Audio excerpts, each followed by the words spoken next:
An enduring and saddening mystery of Central America is the refusal of violence to stop. Wars have abated and right-wing dictatorships have retreated, but the violence continues. Azam Ahmed, Mexican bureau chief for the New York Times, has told us why with vivid on-the-ground examples: killer gangs in Honduras, cartel assassins in Mexico, murderous police in Brazil, guns for asking in Jamaica, a father threatening his family in Guatemala. For showing how homicidal violence can permeate the cracks and crannies of societies in crisis, Azam Ahmed has won the George Polk Award for Foreign Reporting. The origin of this project began with a question posed by our international editor, who had stumbled on a statistic that, even now, haunts me. Latin America and the Caribbean are home to just 8% of the global population, yet 38% of the world's murders. Why is Latin America the most homicidal region on Earth?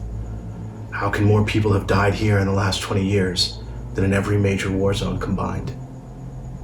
I spent more than a year trying to understand, combing through hundreds of pages of research, speaking to experts, law enforcement, government officials, and more than anything, those living in the crosshairs of that violence. Our hope was to create a series that connected readers to these realities, explain them through clear empirical research and deep narrative, to bridge the divide between the distant and often impersonal headlines that emanate from the region and the very real tragedies that people are forced to confront alone on a daily basis.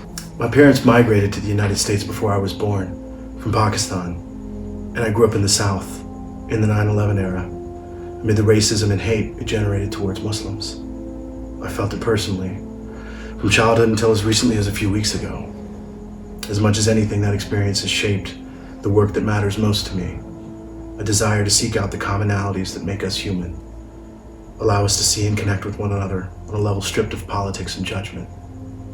For this project, I wanted readers to see that the violence visited on those who may speak different languages and live in countries we've never visited and contexts we can't imagine is not as far away as we might think.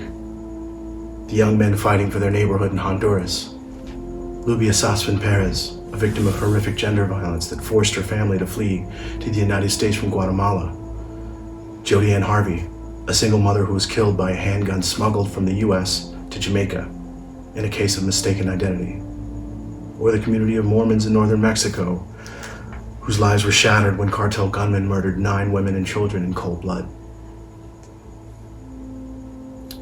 It feels strange to win an award, writing about the suffering of others, mothers who lost children, children who lost fathers, communities that writhe beneath the weight of cruel and indifferent states, where violence governs life in the absence of law. I hope more than anything that this award can bring more attention to their plight and the shortcomings of governments on all sides to address it, especially the United States. Thank you for the recognition. I want to thank my editors Greg Winter and Michael Slackman for their support, John Darnton and the Polk Awards for their recognition, and more than anyone, to the dozens of people from Honduras to Jamaica, Mexico to Brazil who shared their stories with me. A precious gift I can never repay, nor thank them enough for. Without them, none of these stories would have come to life. Thank you.